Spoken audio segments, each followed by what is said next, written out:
Hi, I am default setting, and I don't really have a plan for this video, other than I was thinking about talking about some Navy stuff while playing Remnant with the Nimble. Say hi, Nimble. Hello, Doctor. Maybelline. Dr. Maybelline, Hairstylist Extreme. Blah. What are you doing, Bandit? You okay, bud? The fuck was that? No, don't give me that shit. You talking shit? Come here, you. Give me your face. Give me your face. Here, I'll tell you what. You want to say hi to the peoples? You want to say hi to the peoples? Yeah. Bandit dog. Bandit dog. It's a bandit dog. Bandit dog. Spud's over here too, like, love me too. I can't fit both of you up here. Blah, blah, blah, blah. Yes. Give me your paws. Give me them paws. Alright, give me that face. Give me that face. Yeah, what do you do now? Alright, go on.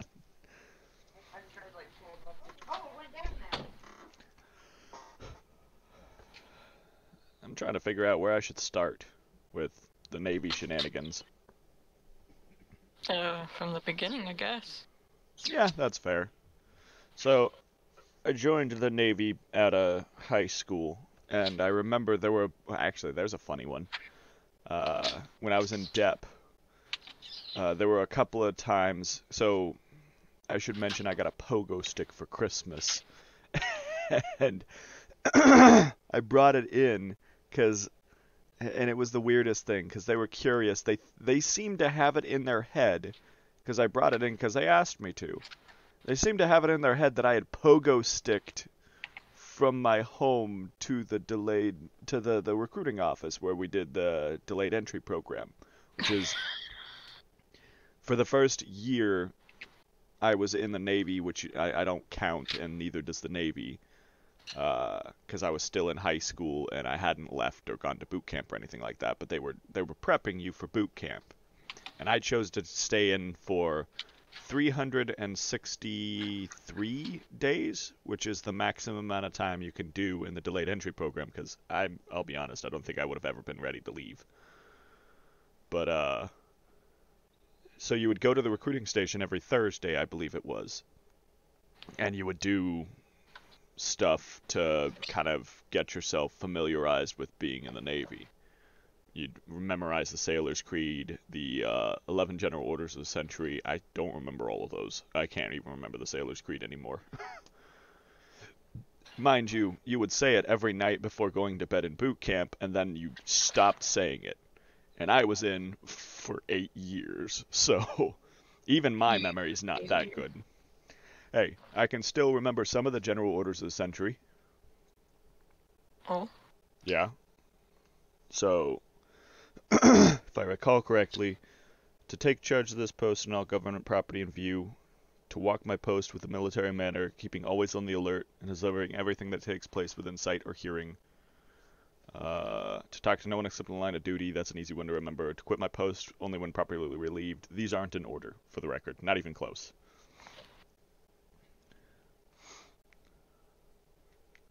Oh, that was, number 6 was hard. It was, oh, fuck. To receive, obey, and pass on to the sentry who relieves me all orders and the commanding officer, command duty officer, officer of the deck, and officer and petty officers of the watch only. I'm pretty sure I got that right.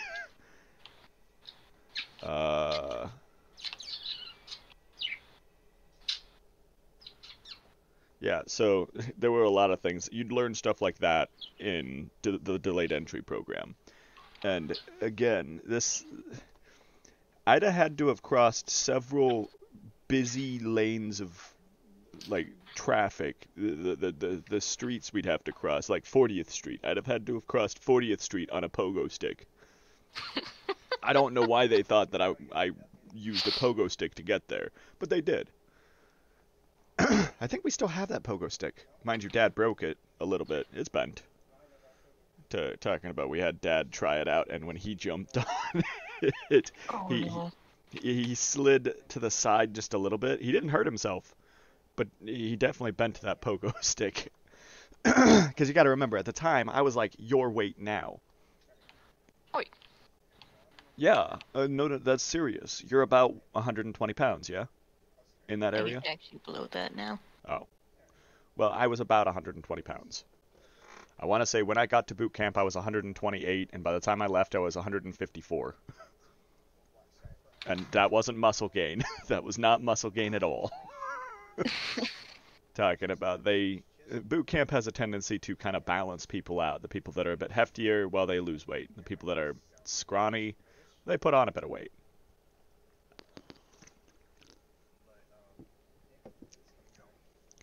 On that same note, after boot camp, I went to aircrew candidate school, where I stayed about the same weight the whole time. Then I went to A school, and I went through advanced technical training, which is the first part to essentially. Why am I stuck in a loading screen for so long? I don't know. Anyway, I guess this is fine. So, advanced technical training is like electrician's work, the beginnings of electrician's work. And then I went through ATO, that is the AT schoolhouse, and I did O class, which they're the guys that deal with the easier to deal with electrical stuff. So, like, I think it's ATI and ATO, I think they were. I don't know much about the other side of it. But the opposite schoolhouse was like figuring out what the wires are doing and which wire is broken and all kinds of stuff like that. My schoolhouse was pull the component out, drop it on the floor, put it back into its slot, and turn it back on. See if it works now.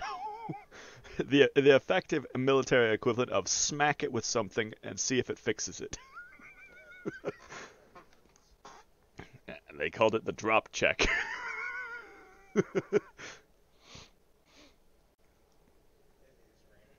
But after that, I went to SEER school, and in SEER school, you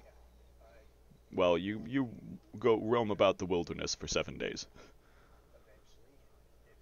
and then from SEER school, I went to Oklahoma, and I had a lot of interesting shit happen in Oklahoma, and then eventually I was converted to a fuelie, and I went to the ships.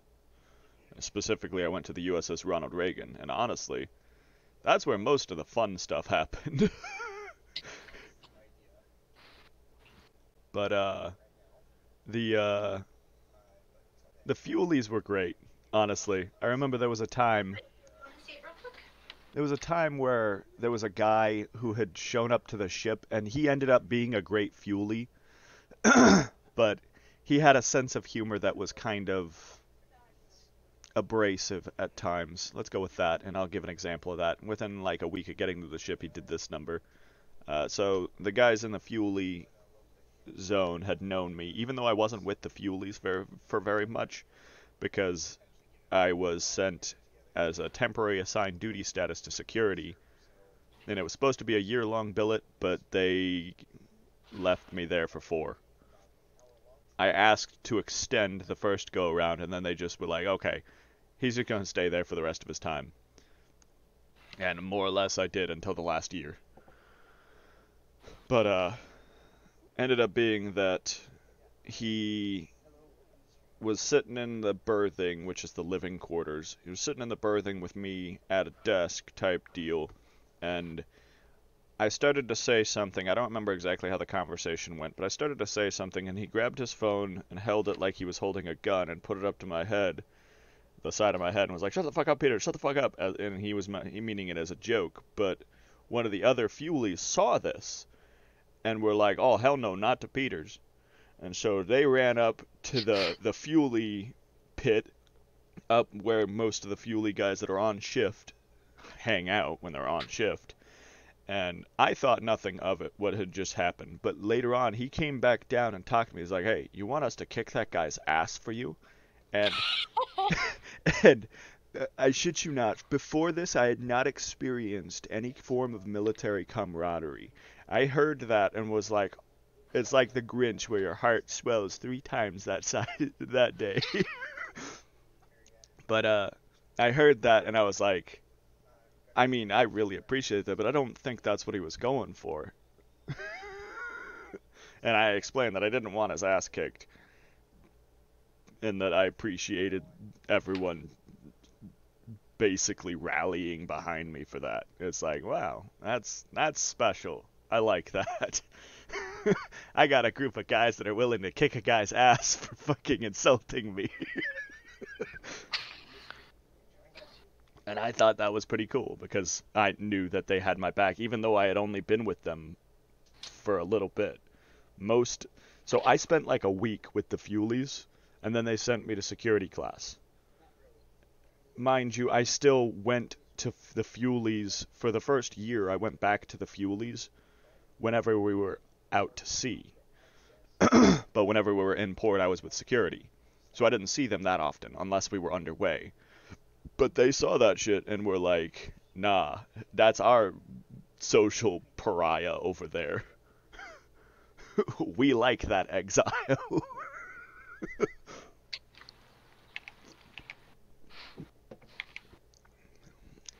Another buddy of mine used to make that joke from the Dane Cook thing, where he'd like make the joke about Peters, you want some kind of a candy bar?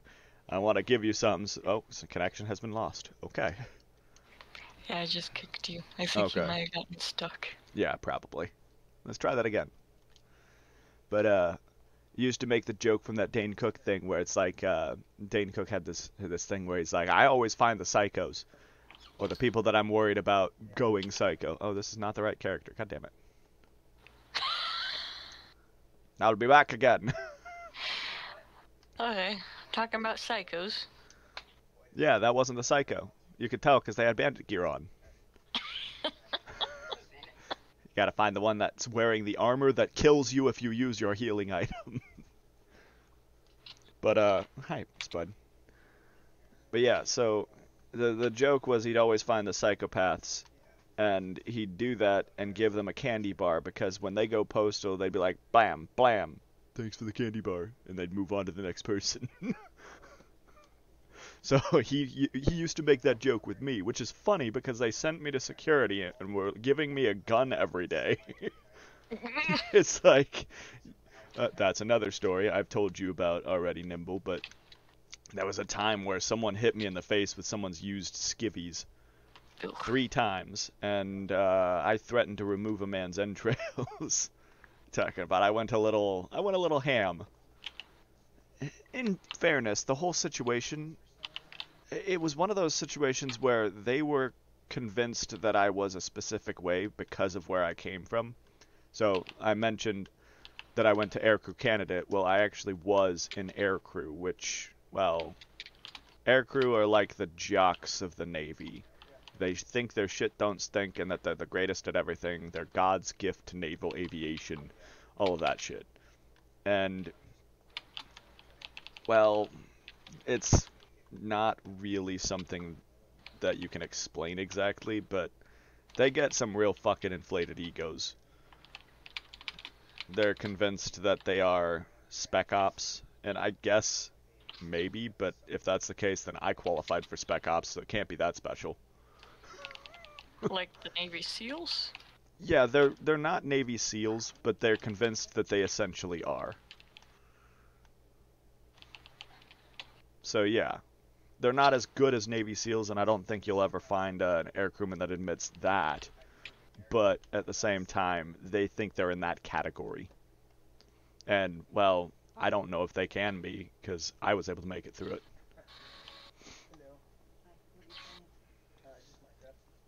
But yeah.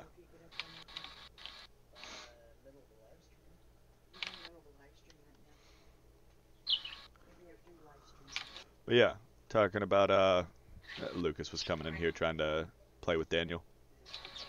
So the big thing is, I was aircrew, and everyone knew that I was coming in from aircrew, so they already had it in their heads that I was some kind of arrogant chode monkey. And well, that's not how I function. We both know this. I am not good at having confidence, period. So when I say I'm the greatest and you can't stop me, that's a joke. Because usually the thing that precedes that is me doing something stupid like shooting Nimble in the back of the head with a rivet rifle.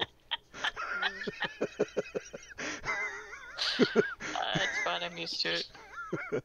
So yeah, that's not how I function, but that's how they thought I would function, and they didn't bother to take the time to get to know me. So 4 days after getting to the ship, and these guys had found in the berthing some nasty, raunchy, they had a fucking brown streak on them, set of skivvies. Skivvies being underwear. Male underwear, particularly, I think it was briefs. Like that stereotypical white set of briefs, but they definitely weren't no white. The parts that were still supposed to be white were gray, and the fucking Ooh. rest was brown. That particularly the streak. So yeah, not ideal skivvies under any circumstance. And there had been one guy in particular. I forget his name, but we're just gonna call him Cormac because I'm sure it had a C in it. So Cormac decided that it'd be a good idea to toss the skivvies into my rack. The first time they did it, they had no idea that I was in the rack when they did it. They hit me in the face. I got a little angry, obviously, because, well, they were someone's used skivvies, and I just got hit in the face with them. And so I wasn't particularly pleased, but I tossed them out, because I'm not confrontational. Really, I try to avoid conflict wherever possible. But, so I didn't do anything about it. I was just like, okay, fuck it, whatever. They won't do it again. I heard them talking and saying, oh, he was in there. And then there was a bit of shuffling, and next thing you know, the skivvies are back in my rack. It hit in the face a second time. I was getting a bit more pissed off at that point. And you can see how much it takes for me to get angry, obviously. Oh, yeah. Video game anger is another thing entirely, but actually angry with another person, it's harder for me to do. So I tossed him back out, and I was like, they better fucking not do it again. And, well, lo and behold, they tossed him in a third time. At that point, I tossed him out, opened the curtain a little bit, and waited for them to come running by, because I knew these guys were drunk. I could tell almost immediately. One of them was barely standing, and Cormac himself, well, he was behaving like a child would, so naturally. The evidence was there that he was drunk as well, but not as inebriated as the first. So I waited until Cormac passed by, and in a volume usually reserved for Cinemax, I quoted Sheogorath, the Mat of Godness from the Elder Scrolls series, and threatened to remove his entrails and skip rope with them. And from that point forward, since everyone was in the berthing, it spread like wildfire, and they were convinced I was some kind of crazed psycho that would kill them all at any given point in time if they upset me, because they didn't hear all the details. No one's going to admit to throwing shit in someone's face. So, so all they heard was something happened that upset Peters, and he threatened to kill someone and skip rope with their insides. So from that point forward, they treated me like a walking bomb and gave me what I wanted, particularly space. They put no one in the rack above and below me, or even the racks at my feet. No one went in that area. For the first good year or so. Then they put one guy above me, and, well, that ended about as well as you would imagine, because the guy managed to spill... Oh, we're killing the tree this time? A guy managed to spill Powerade in my rack by spilling it in his rack, and it got all over my sketchbooks. Oh. Yeah. I was a bit upset that my sketchbooks essentially were ruined at that point because they were all blue. And not because I drew on them. But yeah. Oh, I should probably use this because it'll do more damage to this thing. But Yeah, so that was my experience with my first. That was 4 days after getting to the ship. So naturally, it didn't. It didn't look good. And then immediately after that, 3 days later, they decided, it'd be a great idea. Why don't we go ahead and throw this guy into security and give him a gun? So, Yeah. and I told them that after a little bit, so they were considering putting someone else in, and I told them, and I guess I put them in a rock and a hard place here, because I told them, you know what, I kind of like security, so I asked to just go ahead and be sent to security, and they were fine with that. I guess I don't know. It was weird, but I guess they recognized that I was in fact stable. They just assumed that there was more that happened to that story that wasn't told, because that is an extreme. That is an extreme jump to go to from, and okay, maybe I added to that a little myself as well, the whole thinking I'm crazy, because at the first muster I had made a very monotone. So I was pretty much emotionally dead by that point because I had just gotten done with being in Oklahoma, and the reason I wasn't aircrew anymore was because I had been pushed to some pretty fucking extreme dark places mentally. And eventually it culminated in them dropping me from aircrew because they decided I wasn't good enough. But going back into it, I was pretty soul dead by that point. And so I spoke in a droll, monotone kind of voice. And there was no change in my emotions when I was speaking like this. But we show up to the very first muster, and they're calling roll, and I'm there, so when they call me, I say present, but I say it kind of quietly and in a kind of tone-deaf way. I don't know how to explain it exactly, but I, it was obvious that I wasn't entirely enthused about being there, even though it was my first day. And someone said, "Oh, he's kind of quiet." And I tried to make a joke because, that's what I do when in harsh situations. I make light of harsh situations with humor. So I tried to make a joke. It's always the quiet ones you got to watch out for. And no Ah. one took it as a joke. They were like, huh, maybe we ought to watch this one. And then the skivvy incident happens. They're like, we should watch this one. Let's send her to security. We'll give him a gun. We'll be fine. Yeah, because that's how the military logic works, I guess. Fair enough. So fucking be it. But yeah, honestly, I liked security. Until Master Chief Rains took charge. Because she was a cock-juggling thunder cunt. Ah. The problem Yeah, was... you talking about her. Yeah, the big thing was, and I recognized this fairly early on, she was extremely bigoted against men. And I know that's not something that... She's sexist? Yeah, that's a good way to put it. But the thing is, it's hard to explain because when you hear sexist, you usually only hear about women's struggles. But in this case, No? she straight hated men. And she would do anything she could to screw over a guy if it helped a girl in a situation. It's sexism. Yeah. On top of that, she had this very fucking brain-dead mentality when it came to her subordinates. Why can I not exit? Okay, there we go. Good. I was pressing the B button, but it wasn't exiting. But, she had this brain-dead idea for her subordinates on top of that. Even the females didn't like her. But she tended to support them more than the men. It also didn't help that she had someone below her that shared that mentality. Master Chief, or it was Master Chief Rains and Chief Reyes were the two. Oh, we're about to run into Brabus. Yep. I need the bandit armor, so let me go first because I'm pretty sure I still have the. Excuse me, game. Why can I not? Oh, that's why. Because I've been deaf this whole time. No? Excuse me. Why is it not working in my fucking menu now? You good? Apparently not. Something's wrong with my game. And where is my... Okay, I do have the pocket watch still. Okay.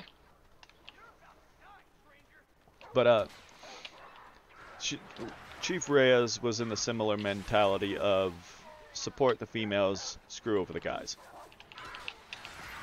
And the big thing about this that I remember was Master Chief Raines had a very stupid mentality for her subordinates, where the idea was, and for the record, my buddy Howard told me this. I've told you about Howard. He was the guy, and I'll explain more about him in a little bit. But he was the guy that was in security as long as I was, which is unusual because the MA billets are only 3 years, and both of us have been there for 4. So we were there longer than the actual MAs that were supposed to be MAs, even though neither of us was an MA. But, the mentality she had that was moronic was, and Howard told me he overheard her saying this, if they're on watch, they're not getting into trouble. Essentially, she didn't like us having free time, period, ever. That's how you drive someone insane. And she was aiming for it. Problem is, I'm a sturdy bastard, so she couldn't get rid of me that easily. And I had been there before she showed up. But, so, the problem with that mentality is, just like you said, some people start going insane. And she had us on, you work a day, you're off a day. And that sounds nice, except you would work at, for the night shift, you'd work at 4 in the afternoon till 4 in the morning, essentially. But you'd show up an hour early to get armed up, and you'd leave just about right on time at 4. So you were working a bit longer, probably about 13 hours a day, at least. And then you would go to sleep, wake up, and essentially the day would be over. Jesus. And then you'd just fucking be getting ready for going back to work. There was no relaxation. At one point in time, she even made it worse, where she decided that you would, after you were armed up for 12 hours, wait until everyone was downloaded, that is to say, everyone would turn their equipment back into the armory, and you would then PT, that is to say, physical training, where you would go work out for an hour after your shift, and then go home, and you were still on port and starboard, essentially. Well, it's not exactly port and starboard, because you're still off the next day, but that's the idea. So she'd cut into our free time even more at that point. And what happened with that incident was fucking glorious. This guy that I never really got a chance to properly talk to, but I did talk to after he got out of security, fixed that situation. And he did it by being the most crazy motherfucker I have ever seen. The guy's name, I'm just going to call him Pepper. This guy was a legend because he, well, decided, I don't like this after 2 weeks of being in security. And he put a hole in the deck with a shotgun. That's not a joke. Jesus. So, what happened was... Oh, yeah, that's right. I gotta go through here first. Doctor. Sprechen Sie Koala? Maybelline. Hi. Speak to me. Speak to me. Well, ain't you a right mutter? Give me my bandit set. All by your lonesome. Yes, Those folk ain't so dumb. I'm a moron. I know that, watch me. Why can I not? Get it. That's so. Wow, that's my pal. He must have taken a real shine to you. Nah. This guy loves his daddy. Hades boy. Yep. You know what, mate? I'm feeling a Trying to look tough with all his mates. Yep. They don't eat him alive. I'm gonna let you live. Hell, I'll even give you something for it. Boys, get this meat some real gear. Looks like you need it. I'm okay with that. Hey, check in on the old mutter from time Give me to my time. stuff. If you come in here, he might make us fight each other to the death, for the record. Uh, Oh, you're Hi. already in here. Doctor. Maybelline. You ain't so tough. You ain't so bad. Stop talking shit. That's how you get shot in the face. Get shot in the back of the head. But yeah, so...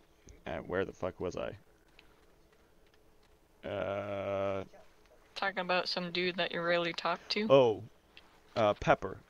Talking about, so what ended up happening was we were on that schedule that I just explained. Work a day, off a day, and we would have to do a 13-hour shift and then wait an hour and then PT for an hour. So it'd be a 15-hour shift, essentially. And Pepper decided he had had enough of that, so he was on a specific watch called the E-Brow Watch, Enlisted Brow. And on E-Brow Watch, he determined the best course of action for getting out of this predicament was laying spread eagle in the middle of the Enlisted Brow and just deciding, fuck it all, I'm not here anymore. And he laid down, and he was in front of a camera, for the record. This was at night shift, so no one bothered him. And the watch commander sees this and is like, alright. He sends a rover out there and is like, hey, what the fuck are you doing? Get the fuck up. So this guy gets up, and ended up being that he decided, okay, since that didn't have the intended result, I guess we'll take it a step further. So he had a shotgun on him because he was a cover watch. Excuse me, why is it not doing anything? The fuck is wrong with my game? I can't use my menus unless I'm using the mouse. And I'm not using the mouse, I'm using the controller. I don't know, this is weird. Anyway. Might go for the legs this time. Sure, we can try, but I'm not very good at aiming at the legs. But, so he had a shotgun. Specifically, the shotgun was in condition 3. That is to say, the magazine tube had rounds in it, but there wasn't a round in the actual chamber of the gun. The safety was on. And it takes 7 steps to place that gun in a position where it can fire a bullet, and then fire a bullet. So, that's what he did. He's standing there in front of the camera, rack it back, rack it forward, turn the safety off, pull the trigger. So yeah, and for the record, the other thing is, in order to rack it back, you have to press an extra button on it and hold that button down while you're going. But regardless, that's what he decided was the best course of action. And that's what he did. And he knocked a dent into the non-skid, essentially. The non-skid, because he was in the hangar bay, essentially. He blew a hole in the deck with a shotgun. And the next day I see him, he is being escorted by the entirety of the upper chain of command of security, and they are treating him like a walking time bomb. And he scared the upper chain of command to such an extent that they forgot some very fundamental rules about punishing people. They were worried he was a flight risk. So the way NJP, or non-judicial punishment, works in the military, as far as I can tell, is there's two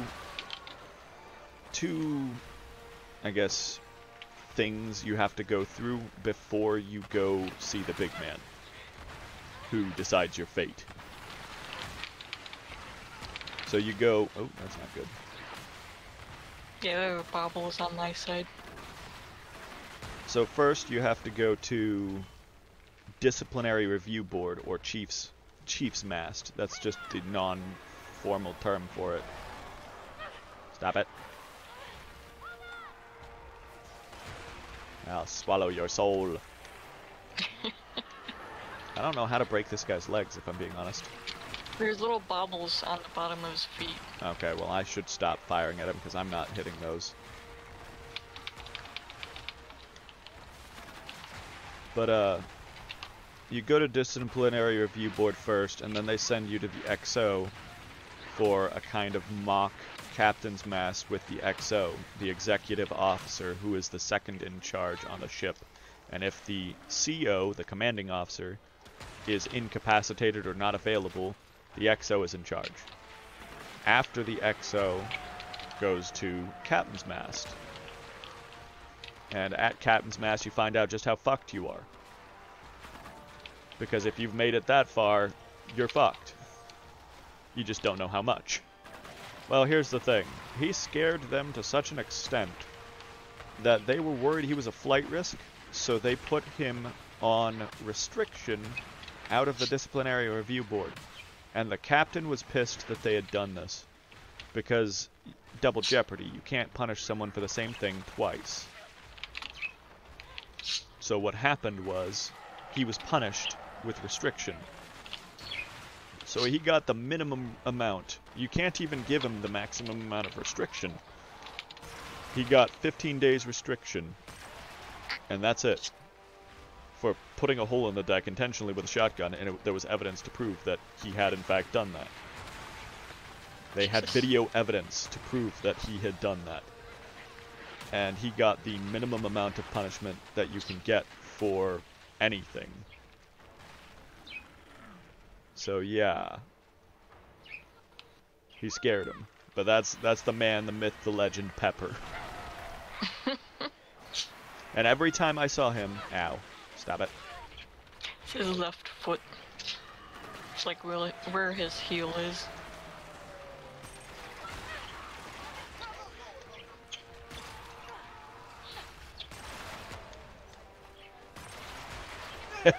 Look at my health. Behold my health regeneration. I'm down. I went from nothing to max health. Or more or less max. Ow, stop it. I'll swallow your soul. Steady. Doctor. Enabling. But yeah. So, every time I saw him pass through the ECP entry control point, I would say that particular phrase, where I'd be like, the man, the myth, the legend, Culpepper, the man who blew a hole in the deck with a shotgun. And every time he'd get a smile out of it. Like, and I'd tell people that story because he was legendary. He really was. Yeah, so that was Master Chief Reigns and her brilliant strategy of keeping people out of trouble by keeping them on watch always. And Make him insane. the funniest part was that wasn't the only incident like that. It wasn't to the same level, but there was another incident where there was a guy that was in security on shift, and he said, fuck it all. And what he did was, yeah, we're not going to be able to break those legs. They'd have been broken already. Damn. That's okay. It gives you that hammer, so, and that's not, oh, I should use one of these. I didn't realize I was infected. But it's not that great. But yeah, the other guy that I'm thinking of, he decided to do something similar, where he removed his security vest and decided to start fishing off the back of the barge on shift. And a chief found him and was like, "What the fuck are you doing, shipmate? Fishing." Did he catch anything? I don't know, honestly. I think he might have gotten stopped before he got a chance to, but just the fact that he decided, fuck it all, I'm going to go fishing. I don't have any free time, so I'm going to make my own. To me, that was kind of funny. What are you doing, shipmate? Fishing. The fuck does it look like I'm doing, mate? But yeah, and then we all got sent, like, all of security was called in, all of them at once. Even the off shifts and the days off were called in, and we stood and listened to a man that was about your height, and had my confrontation levels, trying to be hard. The lieutenant at the time was about as intimidating as a Pomeranian. And he was like shouting, he's just switching us between attention and parade rest, like that's somehow going to intimidate us or make us hurt. Or it's like, bitch, we've been doing security nonstop for the last, I forget. That's how long it's been. And you think us changing from the position of attention, which is where your hands are at your sides, your feet are at a 45-degree angle, and your back is bent a little bit backwards, so you puff out your chest just a wee bit, to parade rest, which is where our feet go shoulder length apart, our hands interlock like this behind our back, and that's supposed to be a hard position to hold, I guess. I don't know. I've never had a problem with it. For me, it's just like, well, fuck it, whatever. They both hurt until they stop hurting when you can't feel anything. And I was already well past that point. So he was trying to be hard, and he was not. And he was shouting and blah, blah, blah, and you guys are fucked up, and, well, maybe you give us some free time, and then we won't be fucked up. You won't be fishing. I wish the guy that had done the fishing had said that, because he was there. Maybe you'll give us some free time, and we won't be assholes.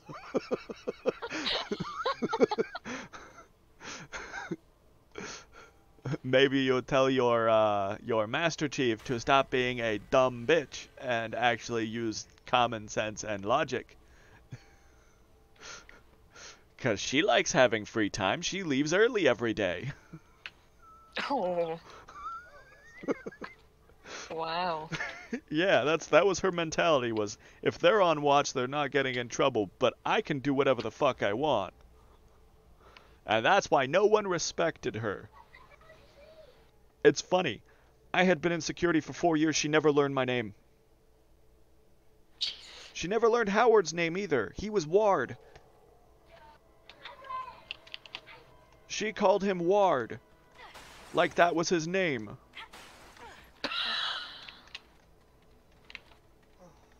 Because she did not learn her subordinates' names. She did not care, and that was very obvious. And the feeling was mutual. We didn't care how much trouble we caused for her.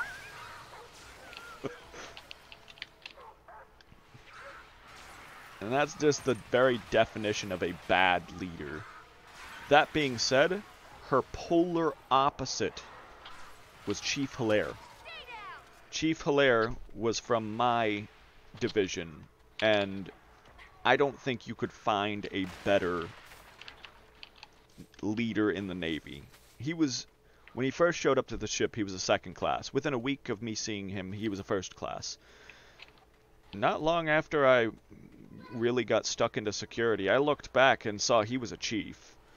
And last I checked, he was getting ready to be officer. Like I attended his ceremony for accepting an officer position. He was going to be a Mustang, essentially, which is where, if I'm not mistaken, that's what it was.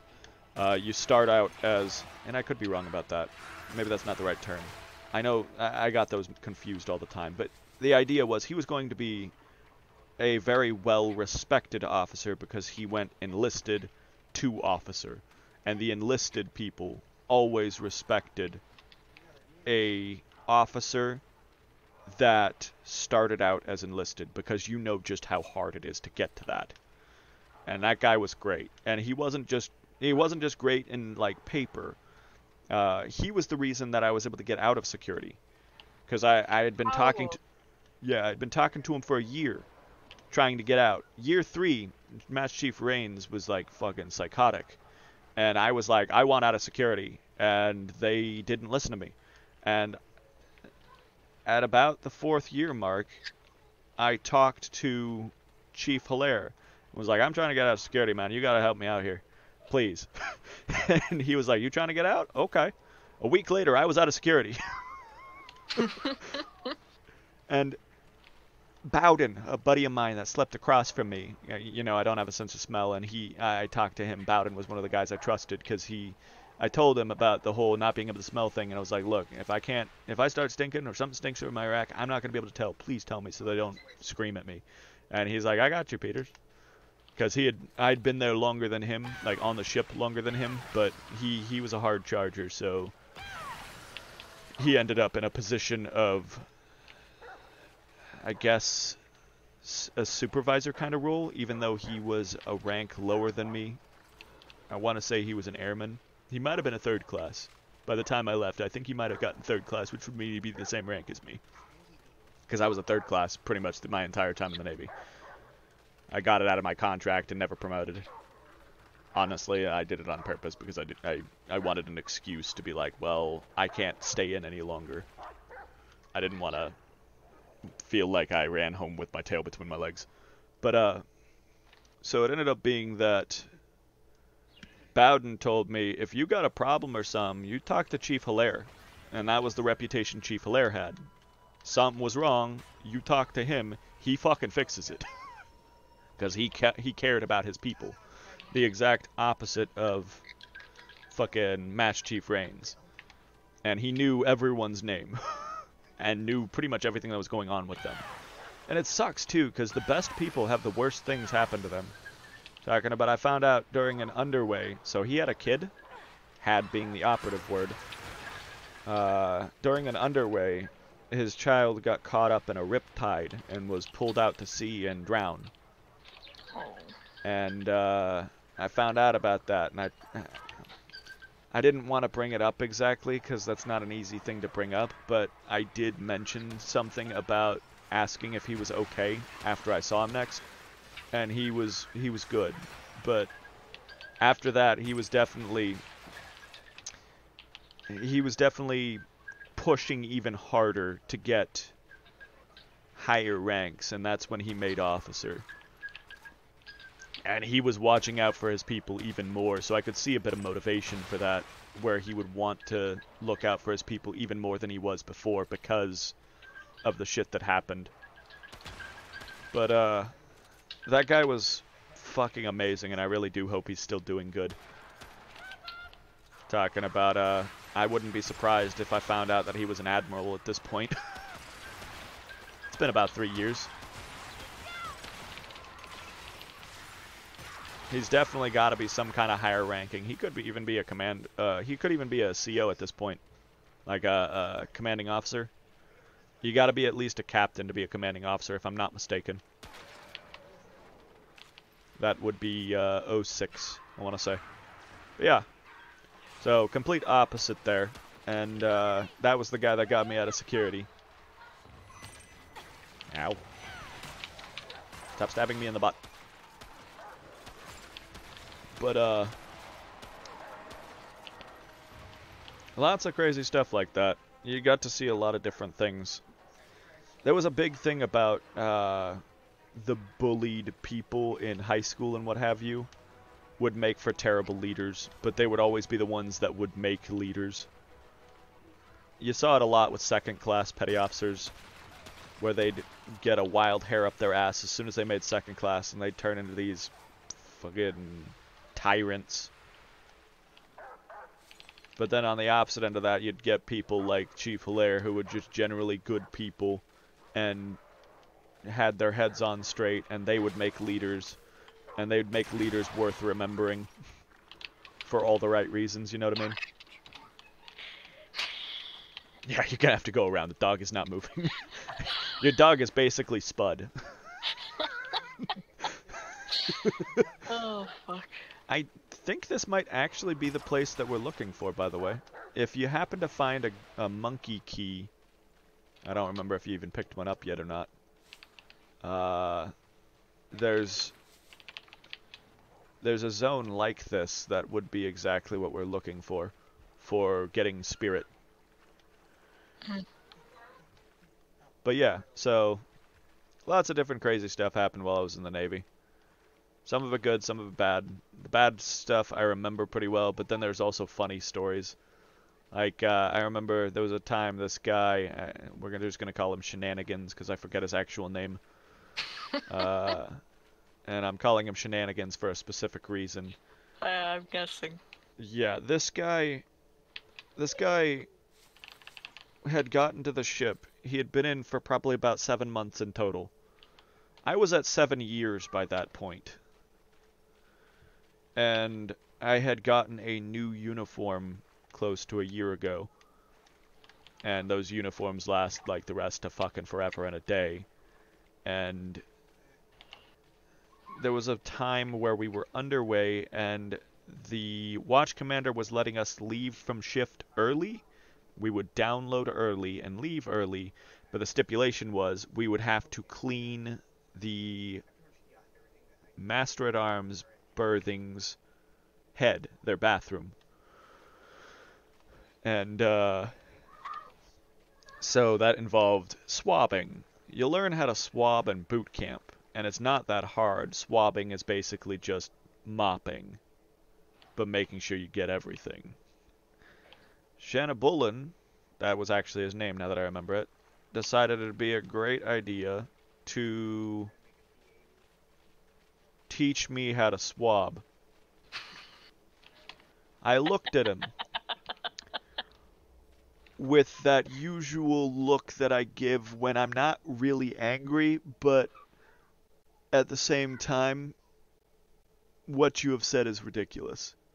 Listen here, fuckface. Yeah, it was a listen here, fuckface face. and and I said to him, my uniform is older than your naval career. Shut the fuck up, I know how to swab. In fairness, this wasn't the first time he had said or done something that I found, listen here, fuckface. The first time was we were sitting at a table, and he told me, you know, Peters, I don't care what people say about you, I think you're cool. And I looked, that guy. And I looked at him, and I said, the fuck you mean? The fuck kind of compliment is that? You know, people think you're stupid, but I don't. Fuck you. So yeah. So yeah, social skills in him didn't go along very well, apparently. Mind you, he was also the guy that had issues with failure to adapt, from what I heard. His wife threatened to unlife herself if he went on an underway, and he could not handle that. So they removed him. This is only what I heard, I don't know for sure. They removed him from the military as a failure to adapt. It wasn't a dishonorable discharge, it was administrative separation. And I believe that means he did not keep his benefits, but I don't know. Talking about the fact that she was as selfish as she was, like that, is just kind of ridiculous to me. But, I mean, it takes all kinds of people, I suppose. But yeah, lots of crazy stuff. Trying to think. Oh, you remember Connor. Did I ever tell you the story about how we were underway and I did something extremely stupid involving the Connor? I don't think Connor was involved, but I remember a lot of stories of you being stupid. Okay, that's fair. That is kind of my default setting. Being stupid. But, so there was a point where I was on the George Washington at the time, because I was a part of the 3-carrier hull swap, and we had swapped crews between 3 different aircraft carriers. So I was on the George Washington, taking it around the Horn, bringing it up to Virginia, and then flying back to take my station on the USS Theodore Roosevelt. So on the George Washington, for the record, that thing was a pile of shit held together by spit and duct tape. God damn. Okay. Yeah. Holy shit. That's why it was going to Virginia, because they needed to do a long period of inactivity where they rip the entire ship apart and fix everything, because that's how bad it was. But ended up being that we were sitting at the and this was the longest underway we had been on in a while. Actually, I think it was the longest one we had been on so far. We were sitting in the mess decks, and Connor was saying something next to me, and in the middle of one of his sentences, because I wasn't paying attention, obviously, in the middle of one of his sentences, I grab him by his jaw, like underneath his chin, where my fingers are squeezing onto his face, kind of like this, and I just go while saying that and squeezing his face every time I go in the middle of his in the middle of his sentence. He pauses. The people across from him pause and look at me. And I say, you just had a very squeezable face. And then we all started dying. Because we needed the laughter and I knew it. So I was just like... And again, you've seen Connor. We're talking about... I'm kind of skinny and scrawny. He's a bit taller than me. And he's built like a brick house. Oh, yeah. And this was when he was in underway where he was constantly working out. So scrawny me grabs him by the face and just goes to this He big does large have a muscle. squeezable face, though. I know. He does. This big large muscly burly man, and I squeezed him by the face and went No. You'd think I had no survival instincts. So yeah. Yeah, this is also the same guy that, in that same underway, when we were passing through the Straits of Magellan, we were up on the O-10, the very top of the fucking tower, on top of the flight deck, on top of the carrier. We were up there, freezing our arses off, and trading out this orange hazmat suit that was built for, like, being in the Arctic. Think one of those Arctic orange suits that you see on the documentaries and shit. We were trading one of those out with each other. And we were making jokes as people were passing by with scarves and warm shit. We were like, hey, does this smell like chloroform to you? Thanks for the scarf. We were just to each other. We weren't doing it to the people. We were making the joke to each other. As someone would pass by, we'd be like, hey, does this smell like chloroform to you? Thanks for the scarf. What do we do with the body? There's an ocean down there. We might be able to hit it. They might hit that. They might hit the flight deck, but we're not sure. Let's try it. Yeah. Not our problem anymore. They're 10 layers down. It's in the past now. we make jokes like that. God. And we were freezing our arses off. And Connor, being the glorious man that he is, also I think the muscle might be like some kind of insulation for him. Oh, yeah. He left me in the poopy suit for most of it. And for the record, I still had gun on me. So I had a gun in a poopy suit. If someone came to attack me, I'd have had to have, like, pulled my arm out of the sleeve and reached down and then shot through the poopy suit to kill someone. So it'd have looked hilarious, because I'd have looked like, I don't even know what I'd have looked like an Eskimo trying to get into a gunfight? I'm not sure. But yeah. That's some funny shit, and that was Connor. This is also the same, and I know he was built like a brick house, because at one point in time, the two of us were tasked with taking this big old, bulky, circular, like, weighs at least 100 pounds, fucking device that was supposed to plug in and be placed on top of a part of the flight deck when we were passing through the Straits of Magellan. And the watch was designed for if someone came by, like a swimmer or there was a boat approaching, it shouts in a bunch of different language, "We gonna fucking kill you, you get closer." That was the device. And me and Connor struggled with it, getting it up to the top. And at one point in time, they set it up to where you would have days off during this underway. The watch commanders were doing it without telling the higher-ups. They were just like, okay, on X day, you don't show up. And we will mark you as you're good. We'll assume you're here. But if a man overboard or something goes down, show up. You will be there. And, so, on my day off, they put Connor on that watch, and no one else was around because everyone was hiding in their spaces. Even though they were supposed to be on shift in security, they weren't answering their calls or what have you, and there wasn't much people could do about it. Why didn't you answer the call? I'm sorry, I didn't hear it. It was too loud. We were passing by an area and I didn't hear what was going on, so And so, yeah, the people would just do that and get out of doing work. But me and Connor were honest and would always respond when the fucking radio called us. And so Connor gets the call, take this 100-pound thing up 7 flights. And he's like, as you command, my lord. And so we've got Connor, and I saw him at one point, looking like a fucking turtle, hauling this giant 100-pound fucking cylinder up several flights to get it to where it needs to go, and he fucking got it there. In fact, I'm beginning to think that I didn't help him the first time because of how strong he does seem to be. You sure he's not Hulk? I'm not sure. But yeah, Connor was strong, and Connor was, and is, I still talk to him. He's a good friend. Did we? Well, that's not what I'm trying to do. Did we run across that monkey key? That's what I'm looking for right now. If we did, it'd be down here. Check that out. Would it? I think it might be.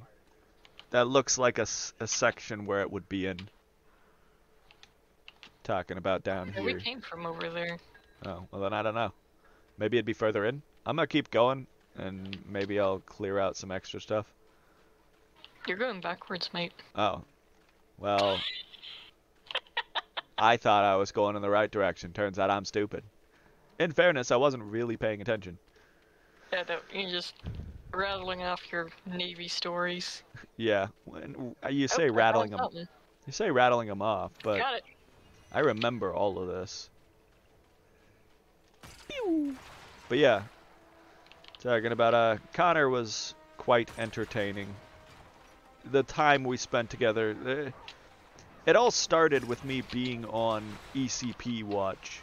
I was there when he showed up, the very first day he showed up, and this poor glorious man, he shows up on the ECP in his dress uniform.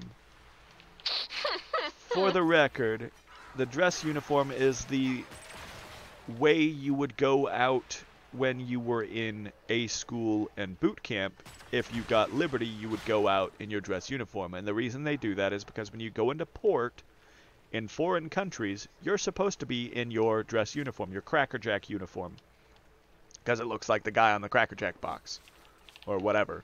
That's what they called them. That was the joke name for them, was the Cracker Jacks. Because it's got that little cylinder hat, and it looks like a sailor boy uniform. You look like a sailor.